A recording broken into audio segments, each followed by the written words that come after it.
চলুন আজ সংক্ষেপে জেনে নেওয়া যাক লিভার বা যকৃৎ সম্পর্কে। এটা কিন্তু আপনার শরীরের ভেতরের একটা পাওয়ার হাউস, মানে চুপচাপ 500রও বেশি জরুরি কাজ করে আমাদের সুস্থ রাখে। প্রথমেই বলি, আপনার লিভার কিন্তু একটা দক্ষ প্রহরীর মতো কাজ করে। আপনি যা কিছুই খান বা পান করেন না কেন, লিভার সেখান থেকে সব ক্ষতিকারক জিনিস ছেঁকে আপনার রক্তকে একদম পরিষ্কার রাখে। দ্বিতীয়ত, এটা আপনার হজমের জন্যও একজন সেরা সহকারী। লিভার পিত্তরস নামে একটা জিনিস তৈরি করে, যেটা কিনা চর্বি জাতীয় খাবার ভাঙতে সাহায্য করে। আর শুধু তাই নয়, এটা গ্লুকোজ বা শক্তিকে একটা ব্যাটারির মতো জমিয়ে রাখে, যখনই দরকার হয় ঠিক তখনই কাজে লাগে। আর শেষে আসি সবচেয়ে অবাক করা বিষয়টায়। জানেন কি, আপনার লিভারের একটা সুপার পাওয়ার আছে।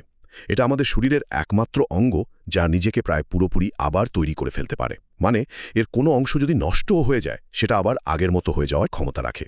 তো সব মিলিয়ে লিভার হলো আপনার শরীরের রক্ষক, শক্তি যোগানকারী, আবার নিরাময়কারীও বটে। তাই তেল চর্বিযুক্ত খাবার একটু কম খেয়ে আর বেশি করে জল পান করে এর যত্ন নিন।